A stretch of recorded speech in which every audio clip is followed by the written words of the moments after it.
রং বেরঙের তোরণ, বর্ণিল আলোকচ্ছটা এবং হাজার হাজার পূজারীদের ভিড়ে মুখরিত হয়ে উঠেছে নোয়াখালীর পূজা মণ্ডপগুলো। সনাতন ধর্মাবলম্বীরা বৃহত্তম এই উৎসবে পূজা মণ্ডপগুলোতে ফুটিয়ে তোলা হয়েছে বৈচিত্র্যময় সাজ। শারদীয় দুর্গোৎসব উপলক্ষে বরাবরের মতো এবারও চৌমুহনীতে দেশের সবচেয়ে ব্যয়বহুল পূজার আয়োজন করা হয়েছে। এবারের প্যান্ডেল তৈরি করা হয়েছে দক্ষিণ আমেরিকার গহীন অরণ্য অ্যামাজনের আদলে। প্যান্ডেলের শেষ প্রান্তে দুর্গা প্রতিমা স্থাপন। জঙ্গলে যেমন নানা প্রজাতির পাখি, সাপসহ বিভিন্ন প্রাণী থাকে ও আওয়াজ করে, তেমনি প্রবেশ মুখ থেকে প্রতিমা পর্যন্ত পৌঁছতে দর্শনার্থীরা এসব কিছু দেখতে ও অনুধাবন করতে পারবেন।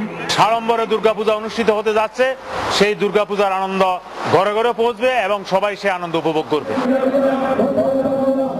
দুর্গা ভক্তদের জন্য গত বছরের চেয়ে এবছর 10টি মণ্ডপ বেশি স্থাপন এবং জাঁকজমকপূর্ণ করা হয়েছে বলে জানিয়েছে পূজা উদযাপন পরিষদ। আমাজন জঙ্গলের যে থিমের আদলে আমাদের মণ্ডপটি তৈরি করা হয়েছে, তার বিশেষ যে জঙ্গলের যে বিশেষ আকর্ষণগুলো থাকে তার প্রত্যেকটি আপনারা দেখতে পারবেন।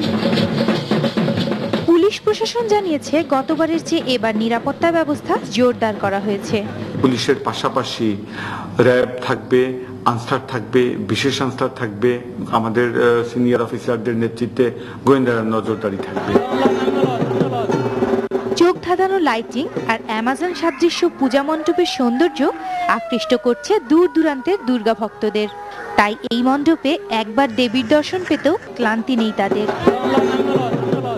সময় সংবাদ, নোয়াখালী।